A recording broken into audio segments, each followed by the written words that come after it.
بسم الله الرحمن الرحيم. ألف لام ميم. ذلك الكتاب لا ريب فيه هدى للمتقين الذين يؤمنون بالغيب ويقيمون الصلاة ومما رزقناهم ينفقون والذين يؤمنون بما أنزل إليك وما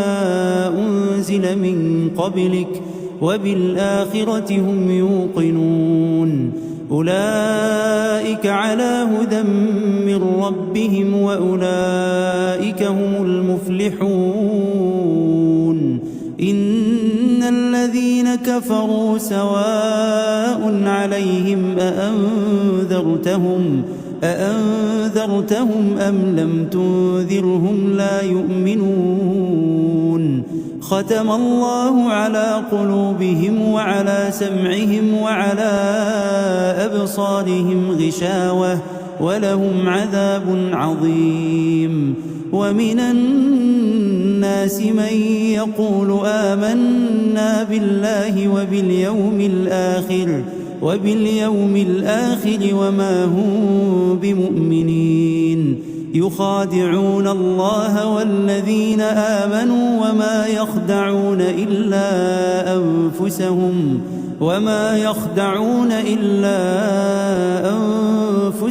وما يشعرون. في قلوبهم مرض فزادهم الله مرضا ولهم عذاب أليم بما كانوا يكذبون. وإذا قيل لهم لا تفسدوا في الأرض قالوا إنما نحن مصلحون ألا إنهم هم المفسدون ولكن لا يشعرون. وإذا قيل لهم آمنوا كما آمن الناس قالوا أنؤمن كما آمن السفهاء ألا إنهم هم السفهاء ولكن لا يعلمون. وإذا لقوا الذين آمنوا قالوا آمنا وإذا خلوا إلى شياطينهم قالوا إنا معكم إنما نحن مستهزئون. الله يستهزئ بهم ويمدهم في طغيانهم يعمهون. أولئك الذين اشتروا الضلالة بالهدى فما ربحت تجارتهم وما كانوا مهتدين. مثلهم كمثل الذي استوقد نارا فلما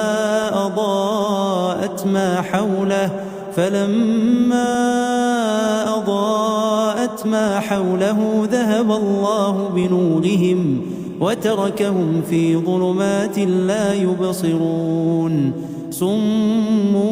بكم عمي فهم لا يرجعون. أو كصيب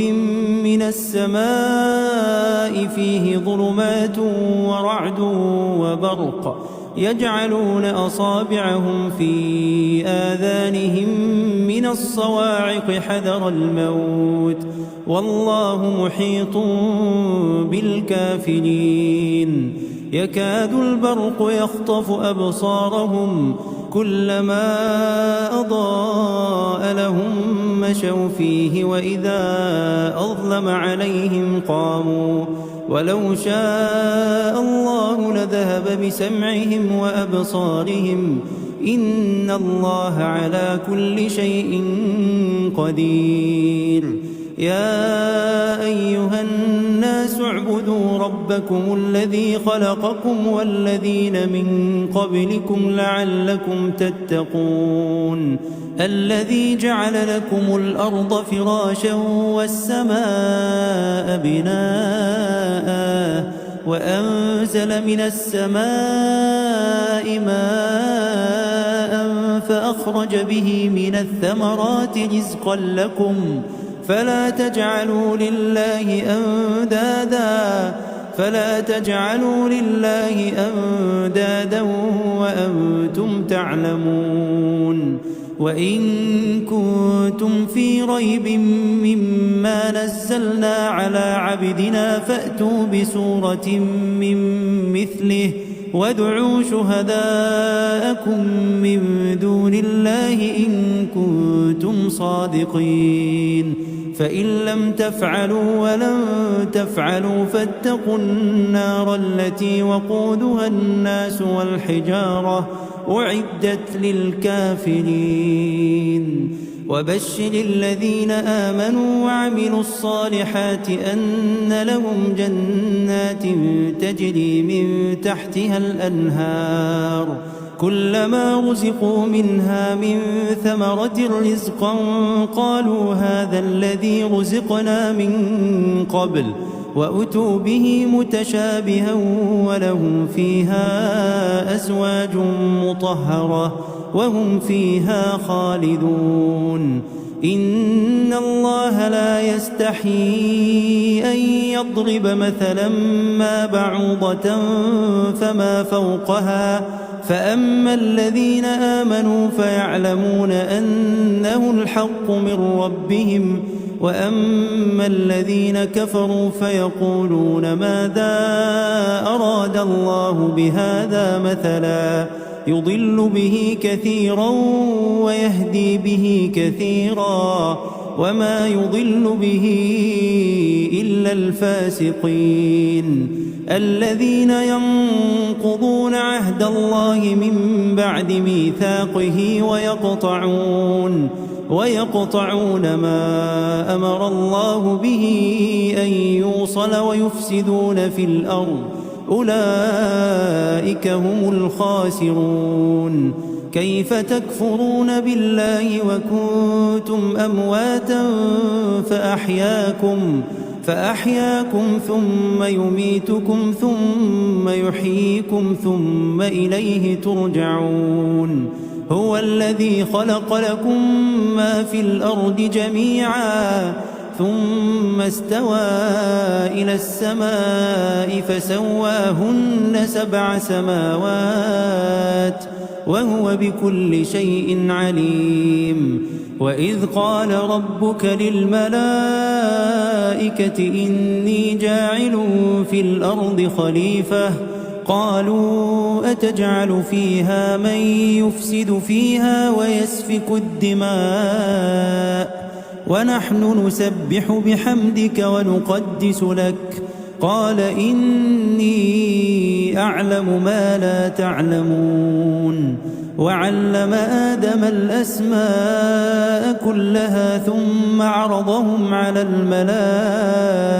الملائكة فقال أنبئوني بأسماء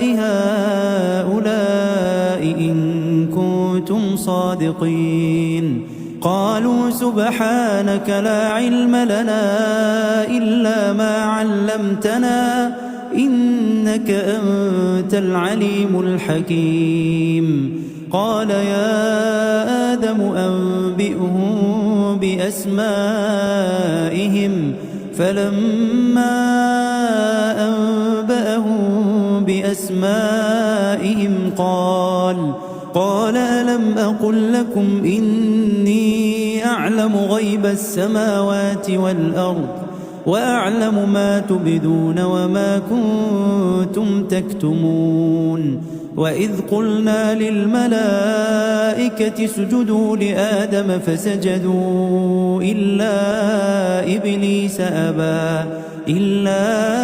إبليس أبى واستكبر وكان من الكافرين. وقلنا يا آدم اسكن أنت وزوجك الجنة وكلا منها رغدا حيث شئتما ولا تقربا هذه الشجرة فتكونا من الظالمين. فأزلهما الشيطان عنها فأخرجهما مما كانا فيه وقلنا اهبطوا بعضكم لبعض عدو ولكم في الأرض مستقر ومتاع إلى حين. فتلقى آدم من ربه كلمات فتاب عليه إنه هو التواب الرحيم قلنا اهبطوا منها جميعا فإما يأتينكم مني هدى فمن تبع هداي فلا خوف عليهم ولا هم يحزنون والذين كفروا وكذبوا بآياتنا أولئك أصحاب النار هم فيها خالدون يا بني إسرائيل اذكروا نعمتي التي أنعمت عليكم وأوفوا بعهدي أوف بعهدكم وإياي فارهبون وآمنوا بما أنزلت مصدقا لما معكم ولا تكونوا أول كافر به ولا تشتروا بآياتي ثمنا قليلا وإياي فاتقون ولا تلبسوا الحق بالباطل وتكتموا الحق وأنتم تعلمون وأقيموا الصلاة وآتوا الزكاة واركعوا مع الراكعين أتأمرون الناس بالبر وتنسون أنفسكم وأنتم تتلون الكتاب أفلا تعقلون واستعينوا بالصبر والصلاة وإنها لكبيرة إلا على الخاشعين الذين يظنون أنهم ملاقو ربهم وأنهم إليه راجعون يا بني إسرائيل اذكروا نعمتي التي أنعمت عليكم وأني فضلتكم على العالمين واتقوا يوما لا تجزي نفس عن نفس شيئا ولا يقبل منها شفاعة ولا يؤخذ منها عدل ولا هم ينصرون وإذ نجيناكم من آل فرعون يسومونكم سوء العذاب يذبحون أبناءكم ويستحيون نساءكم وفي ذلكم بلاء من ربكم عظيم وإذ فرقنا بكم البحر فأنجيناكم وأغرقنا آل فرعون وأنتم تنظرون وإذ واعدنا موسى 40 ليلة ثم اتخذتم العجل من بعده وأنتم ظالمون ثم عفونا عنكم من بعد ذلك لعلكم تشكرون وإذ آتينا موسى الكتاب والفرقان لعلكم تهتدون وإذ قال موسى لقومه يا قوم إنكم ظلمتم أنفسكم باتخاذكم العجل فتوبوا إلى بارئكم فاقتلوا أنفسكم ذلكم خير لكم عند بارئكم فتاب عليكم إنه هو التواب الرحيم وإذ قلتم يا موسى لن نؤمن لك حتى نرى الله جهرة فأخذتكم الصاعقة وأنتم تنظرون ثم بعثناكم من بعد موتكم لعلكم تشكرون وظللنا عليكم الغمام وأنزلنا عليكم المن والسلوى كلوا من طيبات ما رزقناكم وما ظلمونا ولكن كانوا أنفسهم يظلمون وإذ قلنا ادخلوا هذه القرية فكلوا منها حيث شئتم رغدا وادخلوا الباب سجدا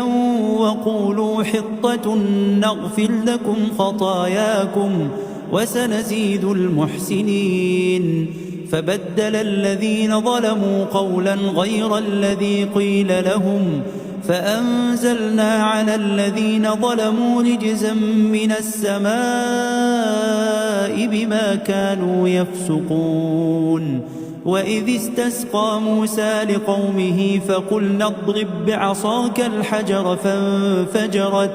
فانفجرت منه 12 عينا قد علم كل أناس مشربهم كلوا واشربوا من رزق الله ولا تعثوا في الأرض مفسدين. وإذ قلتم يا موسى لن نصبر على طعام واحد فادع لنا ربك يخرج لنا مما تنبت الأرض من بقلها وقثائها وفومها وعدسها وبصلها قال أتستبدلون الذي هو أدنى بالذي هو خير اهبطوا مصرا فإن لكم ما سألتم وضربت عليهم الذلة والمسكنة وباءوا بغضب من الله ذلك بأنهم كانوا يكفرون بآيات الله ويقتلون النبيين بغير الحق ذلك بما عصوا وكانوا يعتدون. إن الذين آمنوا والذين هادوا والنصارى والصابئين من آمن بالله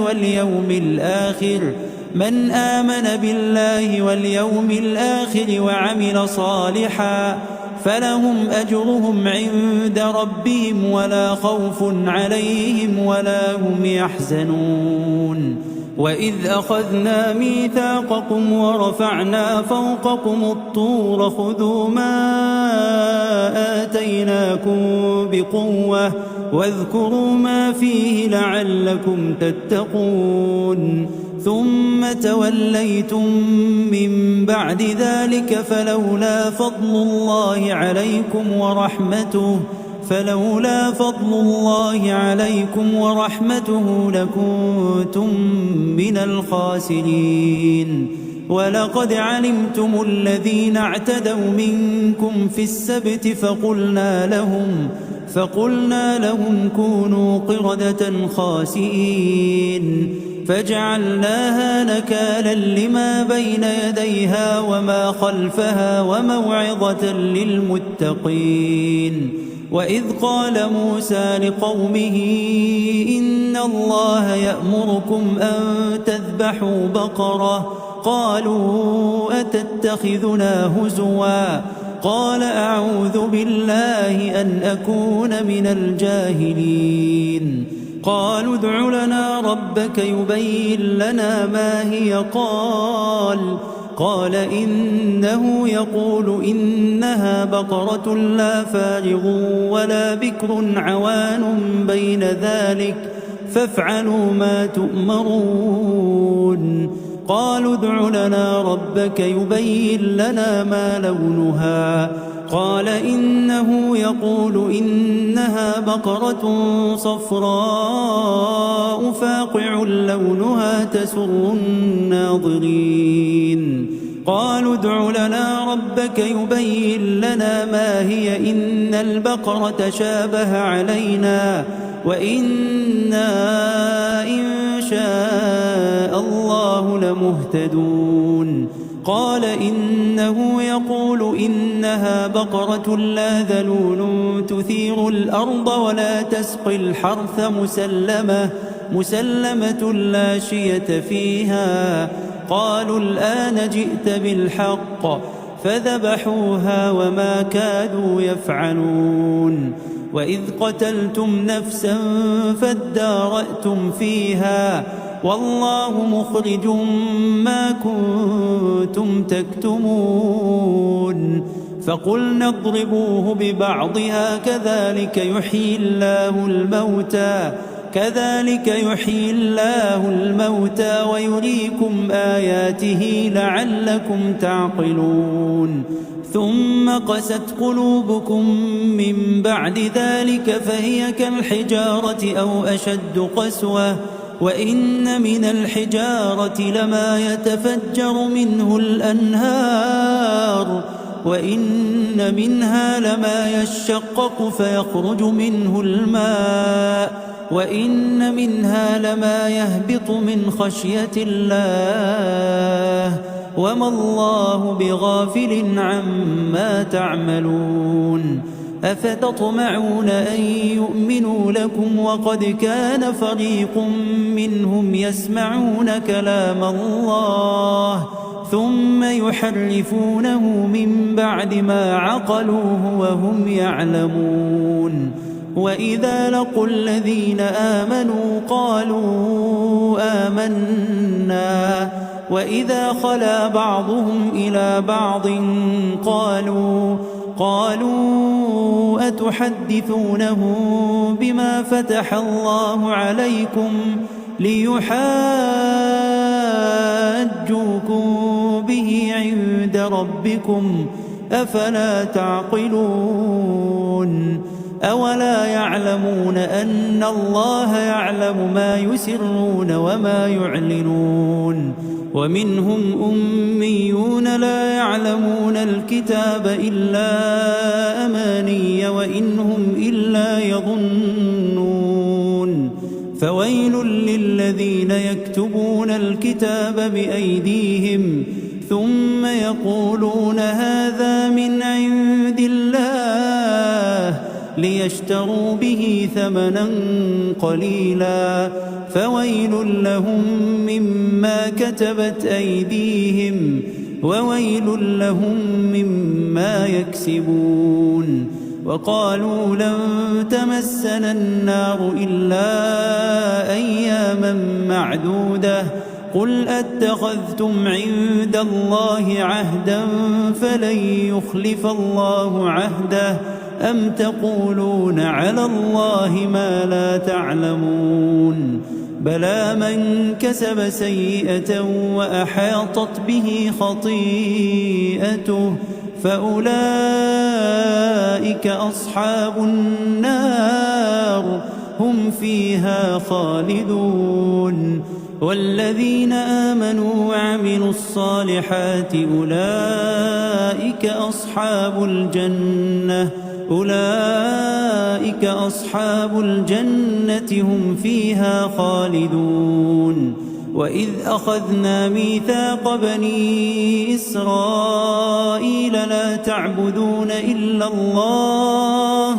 لا تعبدون إلا الله وبالوالدين إحسانا وذي القربى واليتامى والمساكين وقولوا للناس حسنا وأقيموا الصلاة وآتوا الزكاة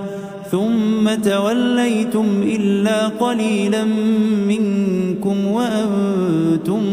معرضون وإذ أخذنا ميثاقكم لا تسفكون دماءكم ولا تخرجون أنفسكم من دياركم ثم أقررتم وأنتم تشهدون ثم أنتم هؤلاء تقتلون أنفسكم وتخرجون فريقا منكم من ديارهم تظاهرون عليهم بالإثم والعدوان وإن يأتوكم أسارى تفادوهم وهو محرم عليكم إخراجهم أفتؤمنون ببعض الكتاب وتكفرون ببعض فما جزاء من يفعل ذلك منكم إلا خزي في الحياة الدنيا ويوم القيامة يردون إلى أشد العذاب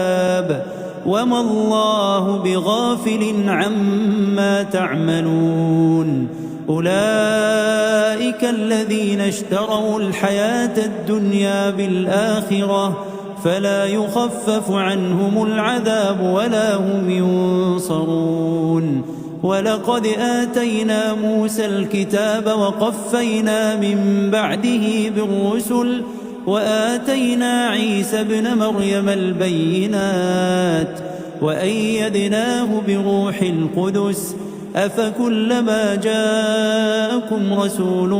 بما لا تهوى أنفسكم استكبرتم ففريقا كذبتم وفريقا تقتلون. وقالوا قلوبنا غلف بل لعنهم الله بكفرهم فقليلا ما يؤمنون. ولما جاءهم كتاب من عند الله مصدق لما معهم وكانوا من قبل يستفتحون على الذين كفروا فلما جاءهم ما عرفوا كفروا به فلعنة الله على الكافرين. بئس ما اشتروا به أنفسهم أن يكفروا بما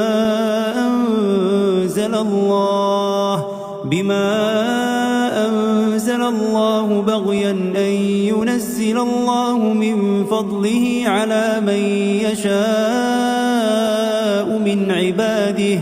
فباءوا بغضب على غضب وللكافرين عذاب مهين. وإذا قيل لهم آمنوا بما أنزل الله قالوا نؤمن بما أنزل علينا ويكفرون بما وراءه وهو الحق مصدقا لما معهم. قل فلم تقتلون أنبياء الله من قبل إن كنتم مؤمنين. ولقد جاءكم موسى بالبينات ثم اتخذتم العجل من بعده وأنتم ظالمون. وإذ أخذنا ميثاقكم ورفعنا فوقكم الطور خذوا ما آتيناكم بقوة واسمعوا قالوا سمعنا وعصينا وأشربوا في قلوبهم العجل بكفرهم. قل بئس ما يأمركم به إيمانكم إن كنتم مؤمنين. قل إن كانت لكم الدار الآخرة عند الله خالصة من دون الناس فتمنوا الموت إن كنتم صادقين ولن يتمنوه أبدا بما قدمت أيديهم والله عليم بالظالمين. ولتجدنهم أحرص الناس على حياة ومن الذين أشركوا يود أحدهم لو يعمر 1000 سنة وما هو بمزحزحه من العذاب أن يعمر والله بصير بما يعملون. قل من كان عدوا لجبريل فإنه نزله على قلبك بإذن الله مصدقا لما بين يديه وهدى وبشرى للمؤمنين. من كان عدوا لله وملائكته ورسله وجبريل وميكال فإن الله عدو للكافرين. ولقد أنزلنا إليك آيات بينات وما يكفر بها إلا الفاسقون. أو كلما عاهدوا عهدا نبذه فريق منهم بل أكثرهم لا يؤمنون. ولما جاءهم رسول من عند الله مصدق لما معهم نبذ فريق من الذين أوتوا الكتاب كتاب الله وراء ظهورهم كأنهم لا يعلمون واتبعوا ما تتلو الشياطين على ملك سليمان وما كفر سليمان ولكن الشياطين كفروا يعلمون الناس السحر وما أنزل على الملكين ببابل هاروت وماروت وما يعلمان من أحد حتى يقولا إنما نحن فتنة فلا تكفر فيتعلمون منهما ما يفرقون به بين المرء وزوجه وما هم بضارين به من أحد إلا بإذن الله ويتعلمون ما يضرهم ولا ينفعهم ولقد علموا لمن اشتراه ما له في الآخرة من خلاق ولبئس ما شروا به أنفسهم لو كانوا يعلمون ولو أنهم آمنوا واتقوا لمثوبة من عند الله خير لو كانوا يعلمون يا أيها الذين آمنوا لا تقولوا راعنا وقولوا انظرنا واسمعوا وللكافرين عذاب أليم ما يود الذين كفروا من أهل الكتاب ولا المشركين أن ينزل عليكم من خير من ربكم والله يختص برحمته من يشاء والله ذو الفضل العظيم ما ننسخ من آية أو ننسها نأت بخير منها أو مثلها ألم تعلم أن الله على كل شيء قدير ألم تعلم أن الله له ملك السماوات والأرض وما لكم من دون الله من ولي ولا نصير أم تريدون أن تسألوا رسولكم كما سئل موسى من قبل ومن يتبدل الكفر بالإيمان فقد ضل سواء السبيل ود كثير من أهل الكتاب لو يردونكم من بعد إيمانكم كفارا حسدا من عند أنفسهم من بعد ما تبين لهم الحق فاعفوا واصفحوا حتى يأتي الله بأمره إن الله على كل شيء قدير وأقيموا الصلاة وآتوا الزكاة وما تقدموا لأنفسكم من خير تجدوه عند الله إن الله بما تعملون بصير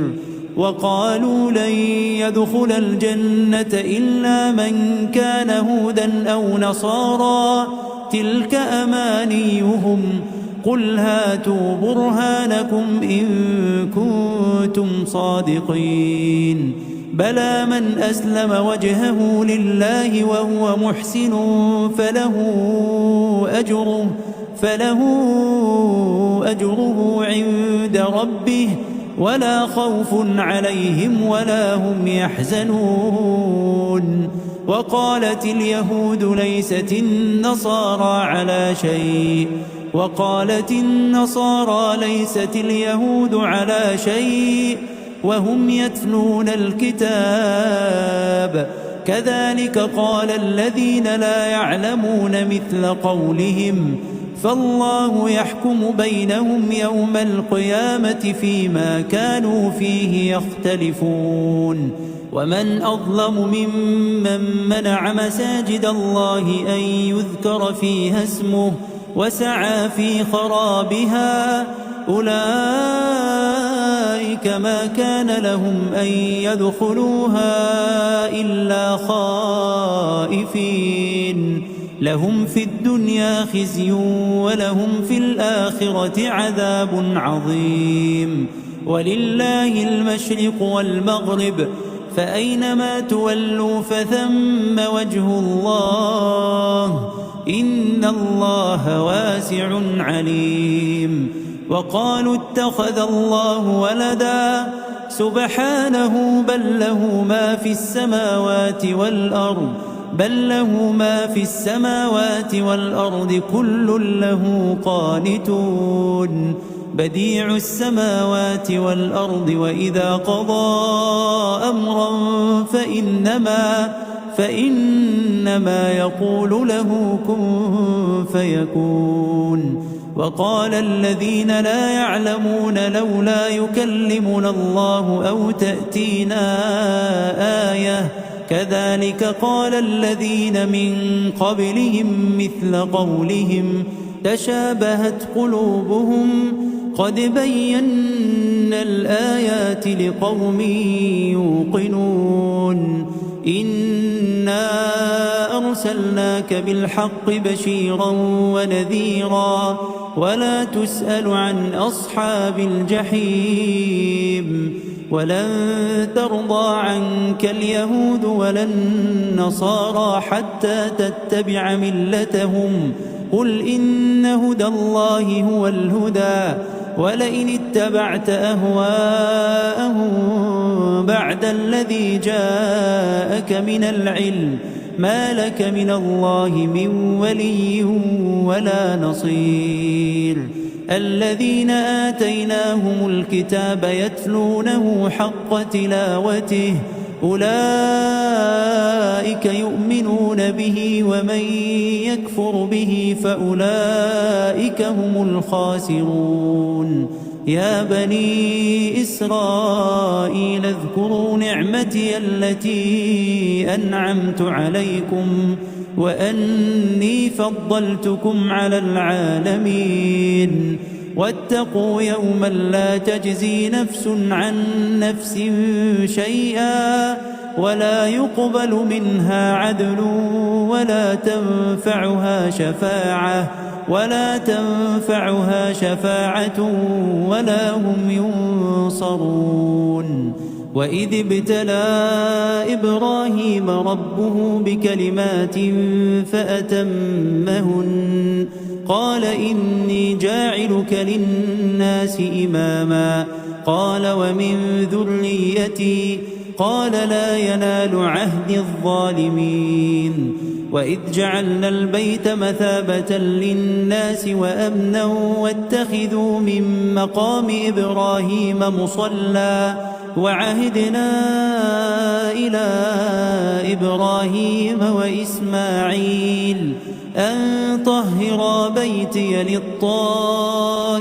والعاكفين والركع السجود وإذ قال إبراهيم رب اجعل هذا بلدا آمنا وارزق أهله من الثمرات من آمن منهم بالله واليوم الآخر قال ومن كفر فأمتعه قليلا ثم أضطره إلى عذاب النار وبئس المصير وإذ يرفع إبراهيم القواعد من البيت وإسماعيل ربنا تقبل منا إنك أنت السميع العليم ربنا واجعلنا مسلمين لك ومن ذريتنا أمة مسلمة لك وأرنا مناسكنا وتب علينا إنك أنت التواب الرحيم ربنا وابعث فيهم رسولا منهم يتلو عليهم آياتك ويعلمهم الكتاب والحكمة ويزكيهم إنك أنت العزيز الحكيم ومن يرغب عن ملة إبراهيم إلا من سفه نفسه ولقد اصطفيناه في الدنيا وإنه في الآخرة لمن الصالحين. إذ قال له ربه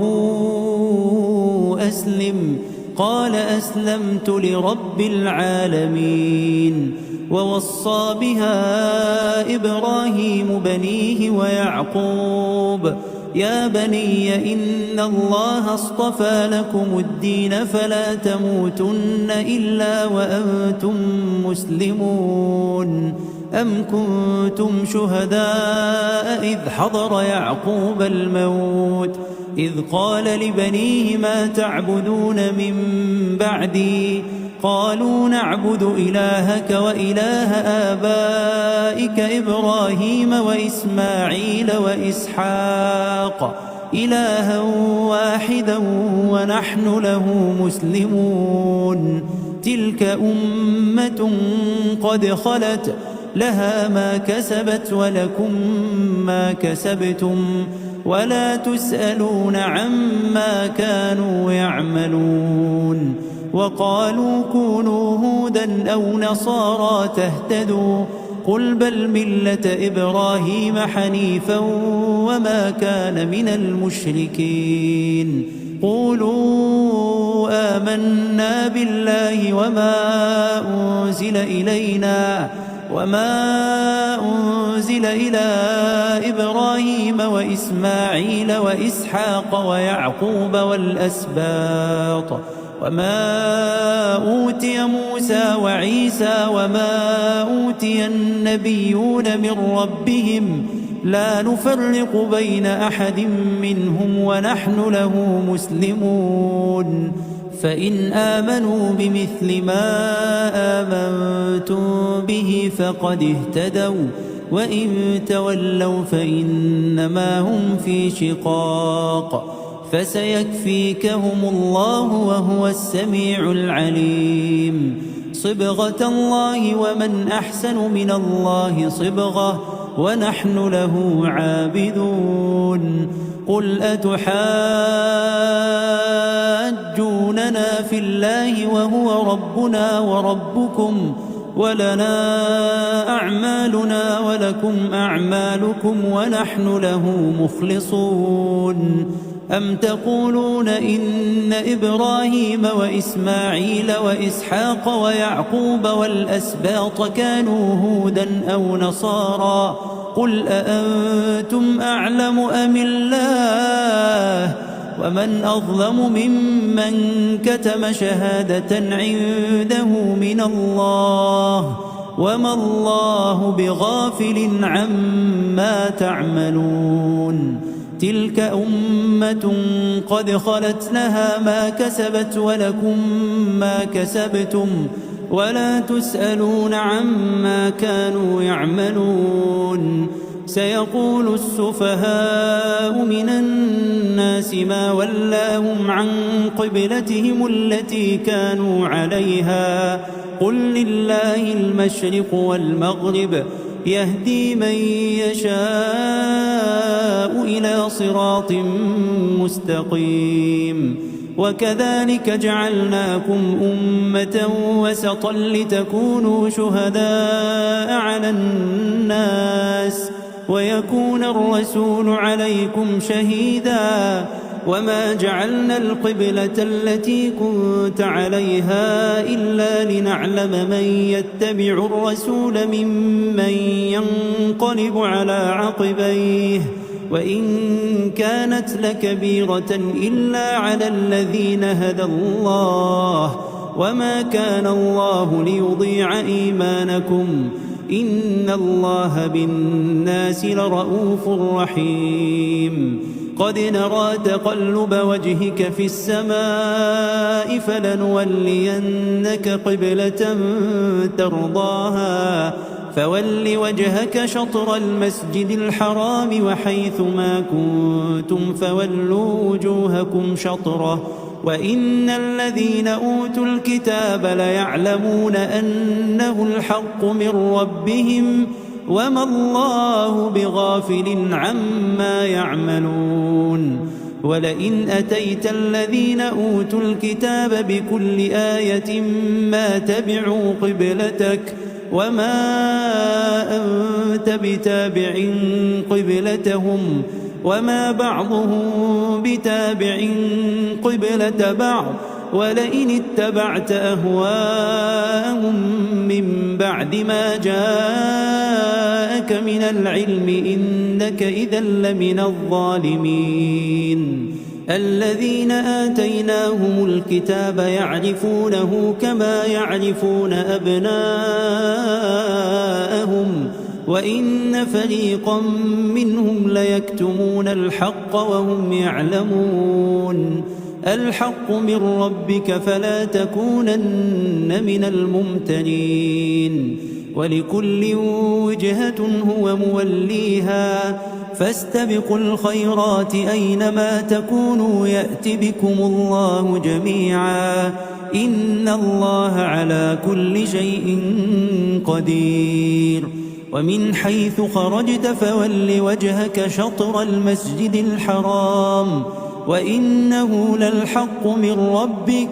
وما الله بغافل عما تعملون. ومن حيث خرجت فول وجهك شطر المسجد الحرام وحيث ما كنتم فولوا وجوهكم شطره لئلا يكون للناس عليكم حجة إلا الذين ظلموا منهم فلا تخشوهم واخشوني ولأتم نعمتي عليكم ولعلكم تهتدون. كما أرسلنا فيكم رسولا منكم يتلو عليكم آياتنا ويزكيكم ويعلمكم الكتاب والحكمة ويعلمكم ما لم تكونوا تعلمون. فاذكروني أذكركم واشكروا لي ولا تكفرون. يا أيها الذين آمنوا استعينوا بالصبر والصلاة إن الله مع الصابرين.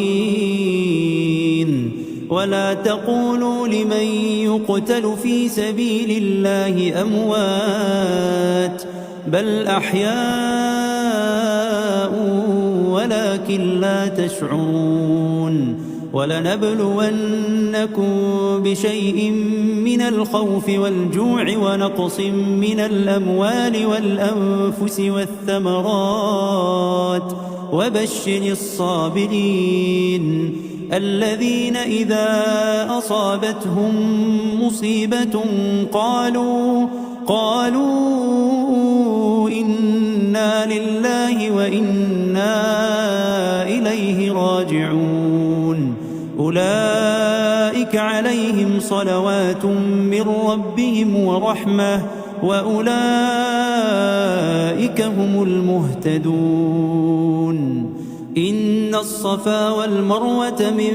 شعائر الله فمن حج البيت أو اعتمر فلا جناح عليه أن يطوف بهما ومن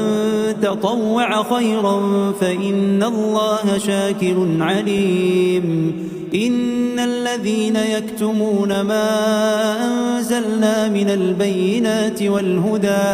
والهدى من بعد ما بيناه للناس في الكتاب أولئك يلعنهم الله ويلعنهم اللاعنون إلا الذين تابوا وأصلحوا وبينوا فأولئك أتوب عليهم وأنا التواب الرحيم. إن الذين كفروا وماتوا وهم كفار أولئك عليهم لعنة الله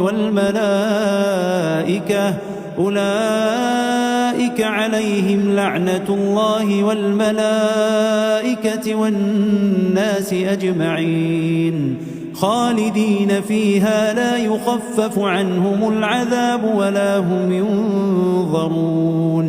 وإلهكم إله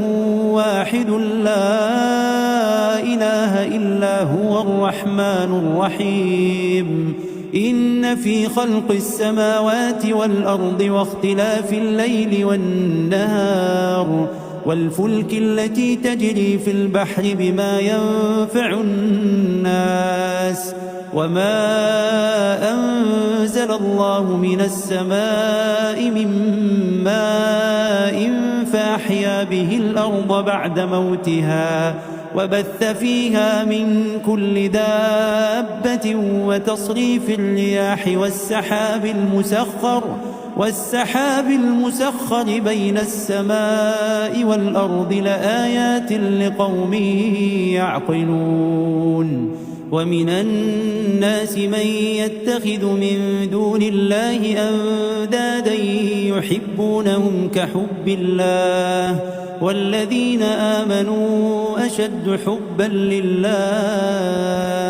ولو يرى الذين ظلموا إذ يرون العذاب أن القوة لله جميعا وأن الله شديد العذاب إذ تبرأ الذين اتبعوا من الذين اتبعوا ورأوا العذاب وتقطعت بهم الأسباب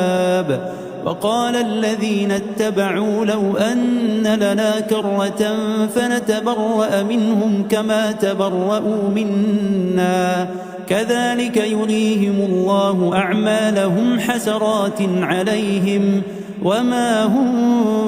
بخارجين من النار يا أيها الناس كلوا مما في الأرض حلالا طيبا ولا تتبعوا خطوات الشيطان إنه لكم عدو مبين إنما يأمركم بالسوء والفحشاء وأن تقولوا على الله ما لا تعلمون وإذا قيل لهم اتبعوا ما أنزل الله قالوا بل نتبع ما ألفينا عليه آباءنا أولو كان آباؤهم لا يعقلون شيئا ولا يهتدون ومثل الذين كفروا كمثل الذي ينعق بما لا يسمع إلا دعاء ونداء صم بكم عمي فهم لا يعقلون يا أيها الذين آمنوا كلوا من طيبات ما رزقناكم واشكروا لله إن كنتم إياه تعبدون إنما حرم عليكم الميتة والدم ولحم الخنزير وما أهل به لغير الله فمن اضطر غير باغ ولا عاد فلا إثم عليه إن الله غفور رحيم إن الذين يكتمون ما أنزل الله من الكتاب ويشترون به ثمنا قليلا أولئك ما يأكلون في بطونهم إلا النار ولا يكلمهم الله يوم القيامة ولا يزكيهم ولهم عذاب أليم أولئك الذين اشتروا الضلالة بالهدى والعذاب بالمغفرة فما أصبرهم على النار ذلك بأن الله نزل الكتاب بالحق وإن الذين اختلفوا في الكتاب لفي شقاق بعيد ليس البر أن تولوا وجوهكم قبل المشرق والمغرب ولكن البر من آمن بالله واليوم الآخر والملائكة والكتاب والنبيين وآتى المال على حبه ذوي القربى واليتامى والمساكين وابن السبيل والسائلين وفي الرقاب وأقام الصلاة وآتى الزكاة والموفون بعهدهم إذا عاهدوا والصابرين في البأساء والضراء وحين البأس أولئك الذين صدقوا وأولئك هم المتقون. يا أيها الذين آمنوا كتب عليكم القصاص في القتلى، الحر بالحر والعبد بالعبد والأنثى بالأنثى، فمن عفي له من أخيه شيء فاتباع بالمعروف وأداء إليه بإحسان، ذلك تخفيف من ربكم ورحمة، فمن اعتدى بعد ذلك فله عذاب أليم. ولكم في القصاص حياة يا أولي الألباب لعلكم تتقون. كتب عليكم إذا حضر أحدكم الموت إن ترك خيرا الوصية للوالدين والأقربين بالمعروف حقا على المتقين، فمن بدله بعدما سمعه فإنما إثمه على الذين يبدلونه، إن الله سميع عليم. فمن خاف من موص جنفا أو إثما فأصلح بينهم فلا إثم عليه، إن الله غفور رحيم. يا أيها الذين آمنوا كتب عليكم الصيام كما كتب على الذين من قبلكم لعلكم تتقون، أياما معدودات، فمن كان منكم مريضا أو على سفر فعدة من أيام أخر، وعلى الذين يطيقونه فدية طعام مسكين، فمن تطوع خيرا فهو خير له، وأن تصوموا خير لكم إن كنتم تعلمون. شهر رمضان الذي أنزل فيه القرآن هدى للناس وبينات من الهدى والفرقان، فمن شهد منكم الشهر فليصمه، ومن كان مريضا أو على سفر فعدة من أيام أخر، يريد الله بكم اليسر ولا يريد بكم العسر ولتكملوا العدة ولتكبروا الله على ما هداكم ولعلكم تشكرون. وإذا سألك عبادي عني فإني قريب أجيب دعوة الداع إذا دعان، فليستجيبوا لي وليؤمنوا بي لعلهم يرشدون. أحل لكم ليلة الصيام الرفث إلى نسائكم هن لباس لكم وأنتم لباس لهن، علم الله أنكم كنتم تختانون أنفسكم فتاب عليكم وعفى عنكم، فالآن باشروهن وابتغوا ما كتب الله لكم، وكلوا واشربوا حتى يتبين لكم الخيط الأبيض من الخيط الأسود من الفجر، ثم أتموا الصيام إلى الليل، ولا تباشروهن وأنتم عاكفون في المساجد، تلك حدود الله فلا تقربوها، كذلك يبين الله آياته للناس لعلهم يتقون. ولا تأكلوا أموالكم بينكم بالباطل وتدلوا بها إلى الحكام لتأكلوا فريقا من أموال الناس بالإثم وأنتم تعلمون. يسألونك عن الأهلة قل هي مواقيت للناس والحج، وليس البر بأن تأتوا البيوت من ظهورها ولكن البر من اتقى، وأتوا البيوت من أبوابها، واتقوا الله لعلكم تفلحون وقاتلوا في سبيل الله الذين يقاتلونكم ولا تعتدوا إن الله لا يحب المعتدين واقتلوهم حيث ثقفتموهم وأخرجوهم من حيث أخرجوكم والفتنة أشد من القتل ولا تقاتلوهم عند المسجد الحرام حتى يقاتلوكم فيه فإن قاتلوكم فاقتلوهم كذلك جزاء الكافرين فإن انتهوا فإن الله غفور رحيم وقاتلوهم حتى لا تكون فتنة ويكون الدين لله فإن انتهوا فلا عدوان إلا على الظالمين الشهر الحرام بالشهر الحرام والحرمات قصاص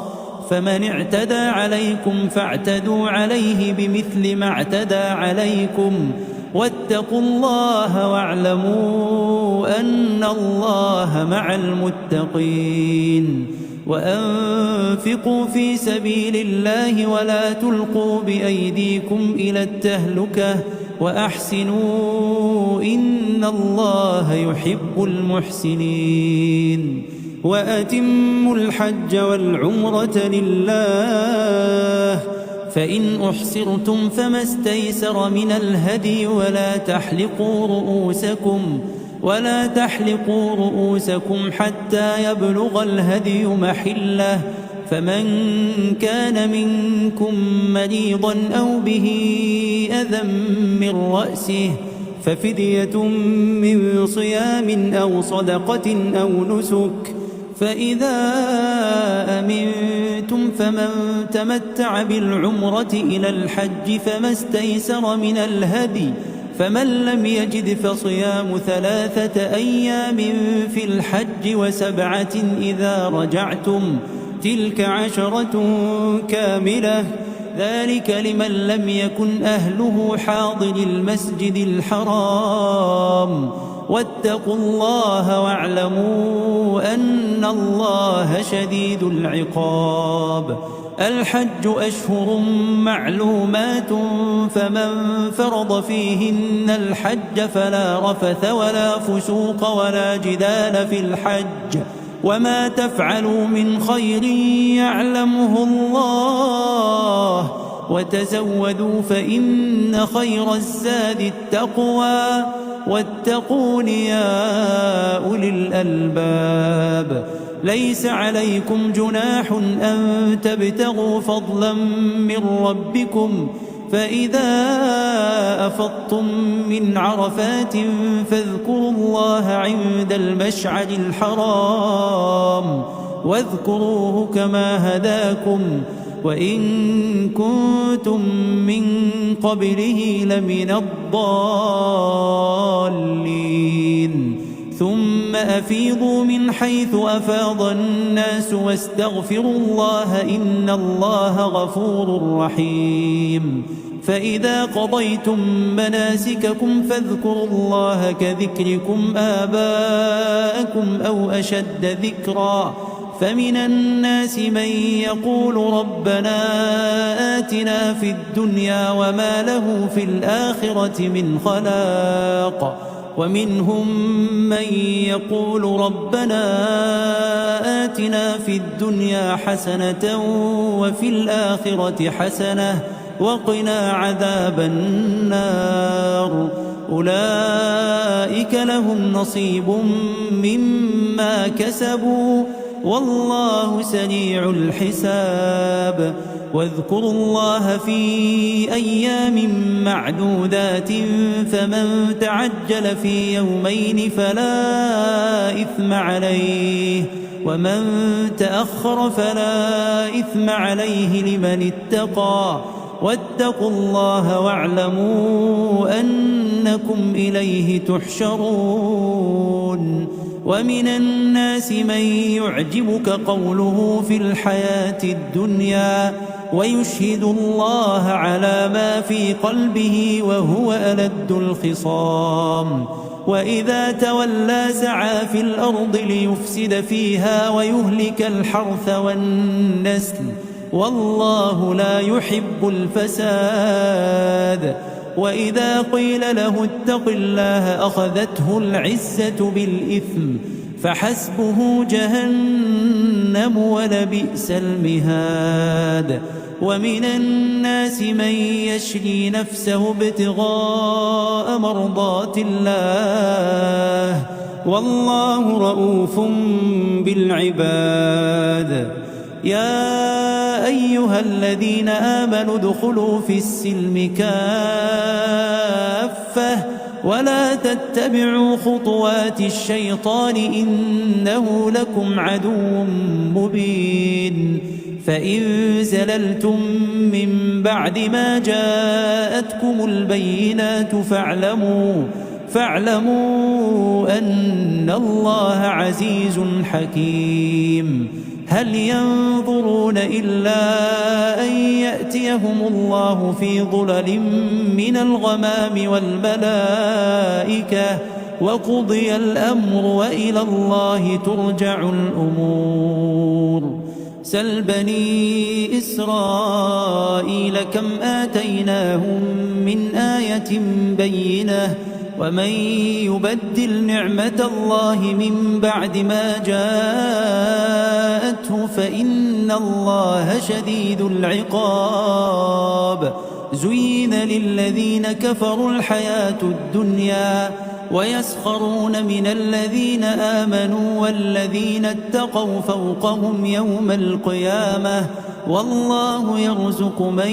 يشاء بغير حساب. كان الناس أمة واحدة فبعث الله النبيين مبشرين ومنذرين وأنزل معهم الكتاب بالحق ليحكم بين الناس فيما اختلفوا فيه وما اختلف فيه إلا الذين أوتوه من بعد ما جاءتهم البينات بغيا بينهم فهدى الله الذين آمنوا لما اختلفوا فيه من الحق بإذنه والله يهدي من يشاء إلى صراط مستقيم. أم حسبتم أن تدخلوا الجنة ولما يأتكم مثل الذين خلوا من قبلكم مستهم البأساء والضراء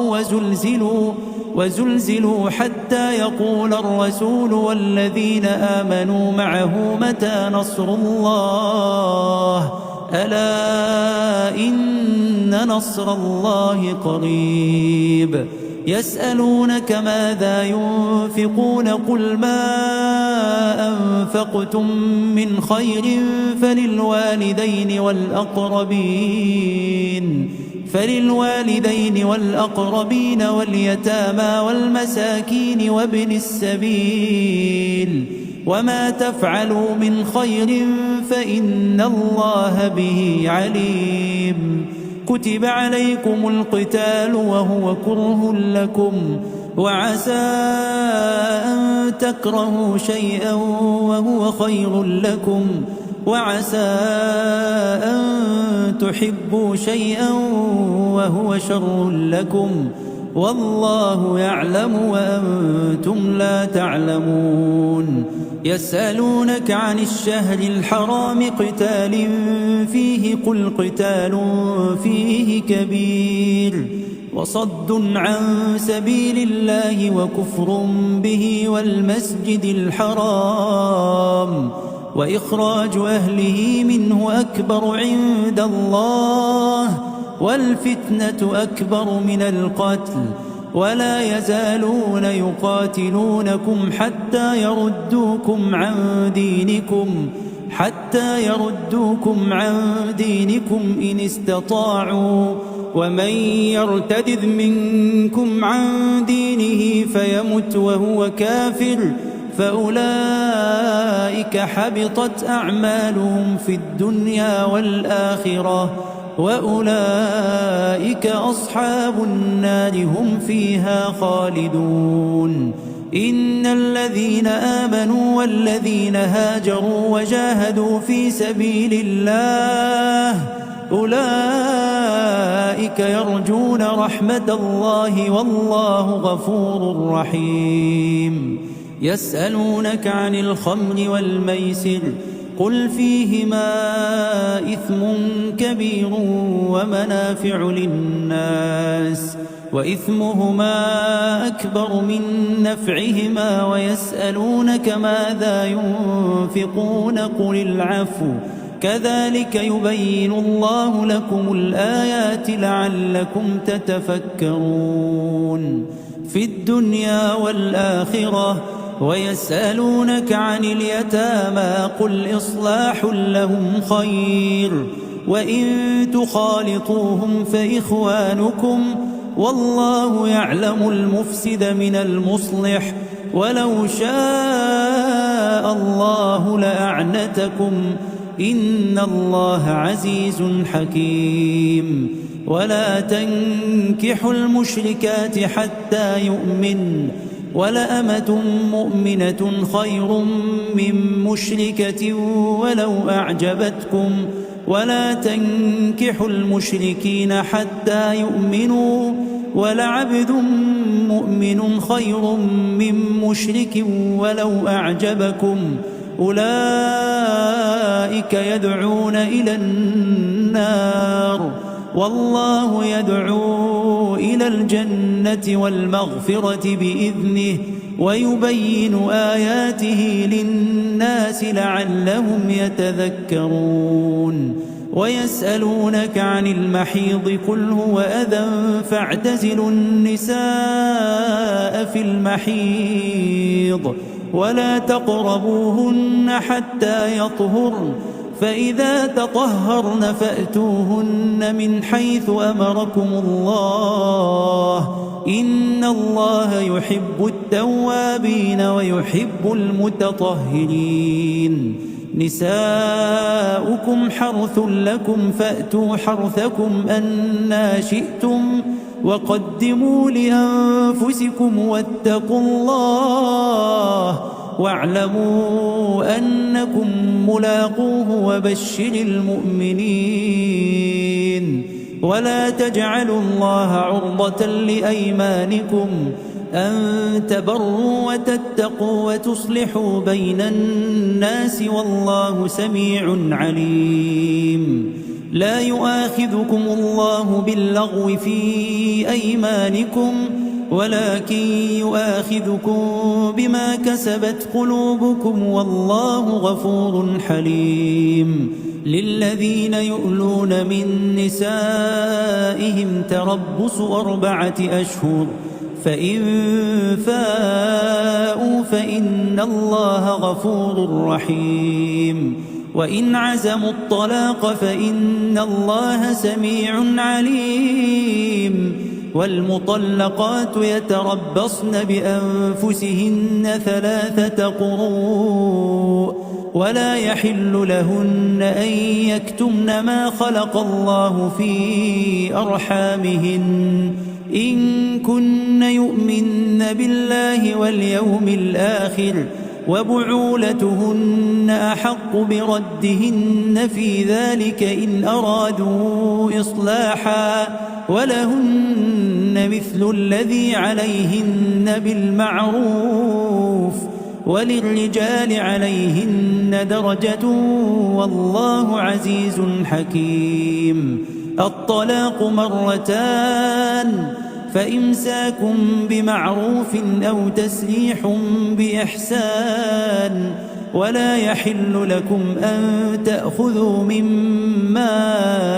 آتيتموهن شيئا إلا أن يخافا ألا يقيما حدود الله فإن خفتم ألا يقيما حدود الله فلا جناح عليهما فيما افتدت به تلك حدود الله فلا تعتدوها ومن يتعد حدود الله فأولئك هم الظالمون. فإن طلقها فلا تحل له من بعد حتى تنكح زوجا غيره، فإن طلقها فلا جناح عليهما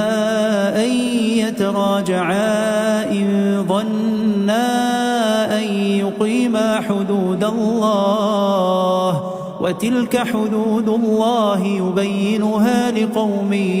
يعلمون. وإذا طلقتم النساء فبلغن أجلهن فأمسكوهن بمعروف أو سرحوهن بمعروف، ولا تمسكوهن ضرارا لتعتدوا، ومن يفعل ذلك فقد ظلم نفسه. ولا تتخذوا آيات الله هزوا، واذكروا نعمة الله عليكم وما أنزل عليكم من الكتاب والحكمة يعظكم به، واتقوا الله واعلموا أن الله بكل شيء عليم. وإذا طلقتم النساء فبلغن أجلهن فلا تعضلوهن أن ينكحن أزواجهن إذا تراضوا بينهم بالمعروف، ذلك يوعظ به من كان منكم يؤمن بالله واليوم الآخر، ذلكم أزكى لكم وأطهر، والله يعلم وأنتم لا تعلمون. والوالدات يرضعن أولادهن حولين كاملين لمن أراد أن يتم الرضاعة، وعلى المولود له رزقهن وكسوتهن بالمعروف، لا تكلف نفس إلا وسعها، لا تضار والدة بولدها ولا مولود له بولده، وعلى الوارث مثل ذلك، فإن أرادا فصالا عن تراض منهما وتشاور فلا جناح عليهما. وإن أردتم أن تسترضعوا أولادكم فلا جناح عليكم إذا سلمتم ما آتيتم بالمعروف، واتقوا الله واعلموا أن الله بما تعملون بصير. والذين يتوفون منكم ويذرون أزواجا يتربصن بأنفسهن 4 أشهر وعشرا، فإذا بلغن أجلهن فلا جناح عليكم فيما فعلن في أنفسهن بالمعروف، والله بما تعملون خبير. ولا جناح عليكم فيما عرضتم به من خطبة النساء أو أكننتم في أنفسكم، علم الله أنكم ستذكرونهن ولكن لا تواعدوهن سرا إلا أن تقولوا قولا معروفا، ولا تعزموا عقدة النكاح حتى يبلغ الكتاب أجله، واعلموا أن الله يعلم ما في أنفسكم فاحذروه، واعلموا أن الله غفور حليم. لا جناح عليكم إن طلقتم النساء ما لم تمسوهن أو تفرضوا لهن فريضة، ومتعوهن على الموسع قدره وعلى المقتر قدره متاعا بالمعروف حقا على المحسنين. وإن طلقتموهن من قبل أن تمسوهن وقد فرضتم لهن فريضة فنصف ما فرضتم إلا يعفون أو يعفو الذي بيده عقدة النكاح وأن تعفوا أقرب للتقوى ولا تنسوا الفضل بينكم إن الله بما تعملون بصير حافظوا على الصلوات والصلاة الوسطى وقوموا لله قانتين فإن خفتم فرجالا أو ركبانا فإذا أمنتم فاذكروا الله كما علمكم ما لم تكونوا تعلمون والذين يتوفون منكم ويذرون أزواجا وصية لأزواجهم متاعا إلى الحول غير إخراج فإن خرجن فلا جناح عليكم فيما فعلن في أنفسهن من معروف والله عزيز حكيم وللمطلقات متاع بالمعروف حقا على المتقين كذلك يبين الله لكم آياته لعلكم تعقلون ألم تر إلى الذين خرجوا من ديارهم وهم ألوف حذر الموت فقال لهم الله موتوا ثم أحياهم إن الله لذو فضل على الناس ولكن أكثر الناس لا يشكرون وقاتلوا في سبيل الله واعلموا أن الله سميع عليم من ذا الذي يقرض الله قرضا حسنا فيضاعفه له أضعافا كثيرة والله يقبض ويبسط وإليه ترجعون ألم تر إلى الملأ من بني إسرائيل من بعد موسى إذ قالوا لنبي له مبعث لنا ملكا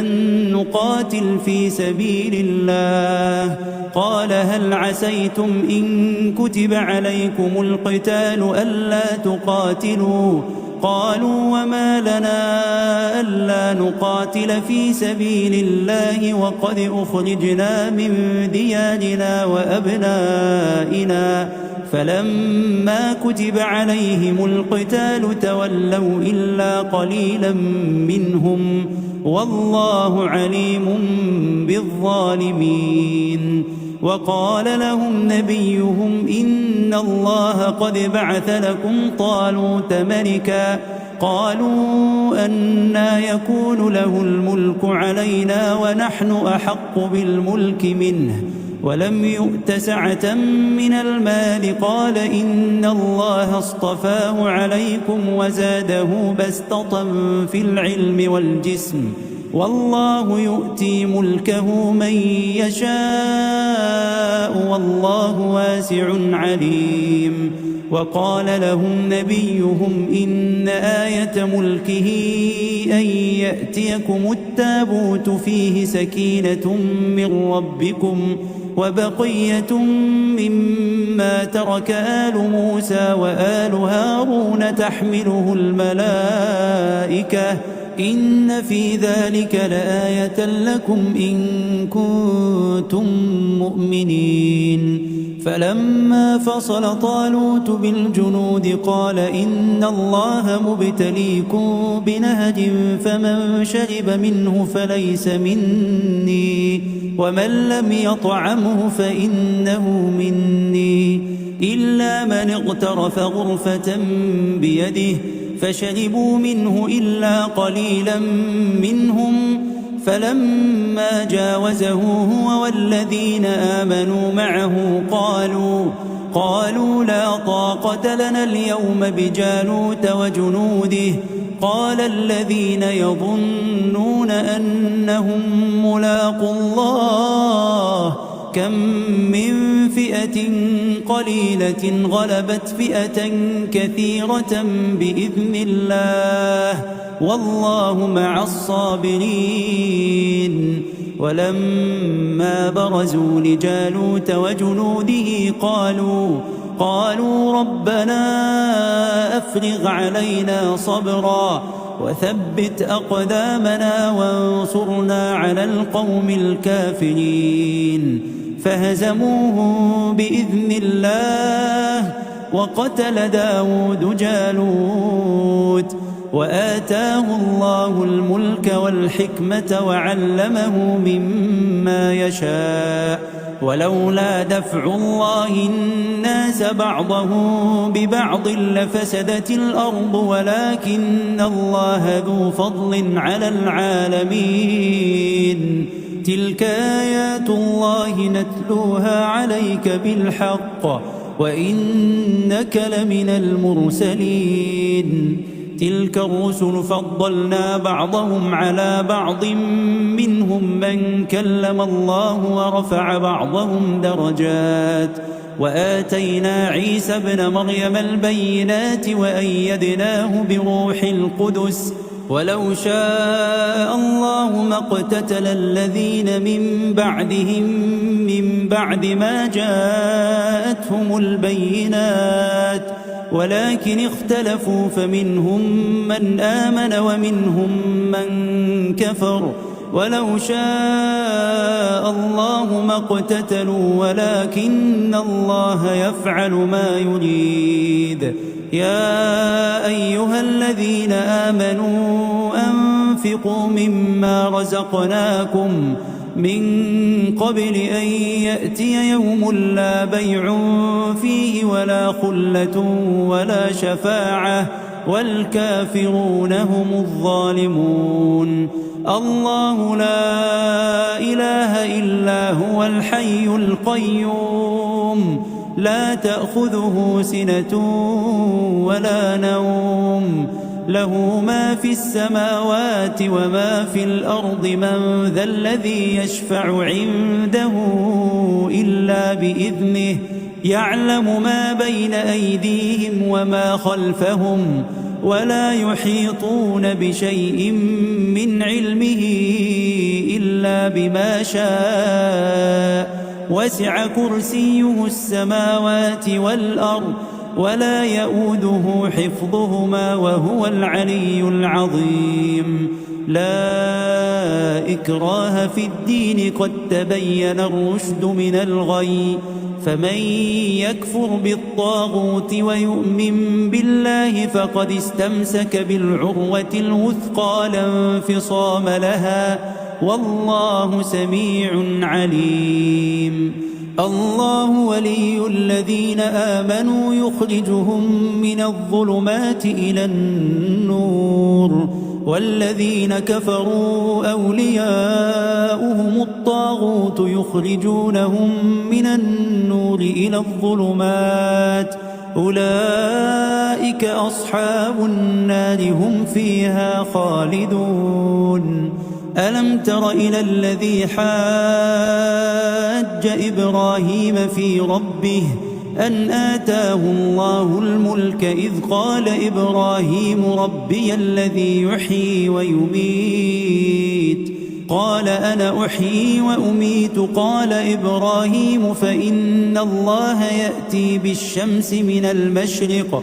فأت بها من المغرب فبهت الذي كفر والله لا يهدي القوم الظالمين أو كالذي مر على قرية وهي خاوية على عروشها قال أنى يحيي هذه الله بعد موتها فأماته الله 100 عام ثم بعثه قال كم لبثت قال لبثت يوما أو بعض يوم قال بل لبثت 100 عام فانظر إلى طعامك وشرابك لم يتسنه وانظر إلى حمارك ولنجعلك آية للناس وانظر إلى العظام كيف ننشزها ثم نكسوها لحما فلما تبين له قال أعلم أن الله على كل شيء قدير وإذ قال إبراهيم رب أرني كيف تحيي الموتى قال أولم تؤمن قال بلى ولكن ليطمئن قلبي. قال فخذ 4 من الطير فصرهن إليك ثم اجعل على كل جبل منهن جزءا ثم ادعهن يأتينك سعيا واعلم أن الله عزيز حكيم. مثل الذين ينفقون أموالهم في سبيل الله كمثل حبة أنبتت 7 سنابل في كل سنبلة 100 حبة والله يضاعف لمن يشاء والله واسع عليم. الذين ينفقون أموالهم في سبيل الله ثم لا يتبعون ما أنفقوا منا ولا أذى لهم أجرهم عند ربهم ولا خوف عليهم ولا هم يحزنون. قول معروف ومغفرة خير من صدقة يتبعها أذى والله غني حليم. يا أيها الذين آمنوا لا تبطلوا صدقاتكم بالمن والأذى كالذي ينفق ماله رئاء الناس ولا يؤمن بالله واليوم الآخر فمثله كمثل صفوان عليه تراب فأصابه وابل فتركه صلدا لا يقدرون على شيء مما كسبوا والله لا يهدي القوم الكافرين. ومثل الذين ينفقون أموالهم ابتغاء مرضات الله وتثبيتا من أنفسهم كمثل جنة بربوة أصابها وابل فآتت أكلها ضعفين فإن لم يصبها وابل فطل والله بما تعملون بصير. أيود أحدكم أن تكون له جنة من نخيل وأعناب تجري من تحتها الأنهار له فيها من كل الثمرات وأصابه الكبر وله ذرية ضعفاء فأصابها إعصار فيه نار فاحترقت كذلك يبين الله لكم الآيات لعلكم تتفكرون. يا أيها الذين آمنوا أنفقوا من طيبات ما كسبتم وممما أخرجنا لكم من الأرض ولا تيمموا الخبيث منه تنفقون ولستم بآخذيه إلا أن تغمضوا فيه واعلموا أن الله غني حميد. الشيطان يعدكم الفقر ويأمركم بالفحشاء والله يعدكم مغفرة منه وفضلا والله واسع عليم. يؤتي الحكمة من يشاء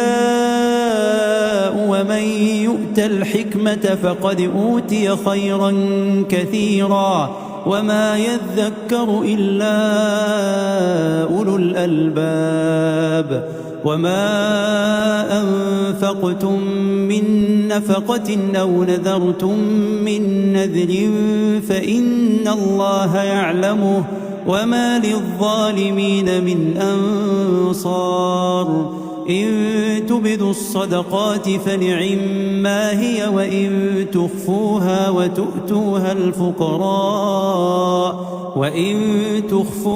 وتؤتوها الفقراء فهو خير لكم ويكفر عنكم من سيئاتكم والله بما تعملون خبير. ليس عليك هداهم ولكن الله يهدي من يشاء وما تنفقوا من خير فلأنفسكم وما تنفقون إلا ابتغاء وجه الله وما تنفقوا من خير يوفى إليكم وأنتم لا تظلمون للفقراء الذين أحصروا في سبيل الله لا يستطيعون ضربا في الأرض يحسبهم الجاهل أغنياء من التعفف تعرفهم بسيماهم لا يسألون الناس إلحافا وما تنفقوا من خير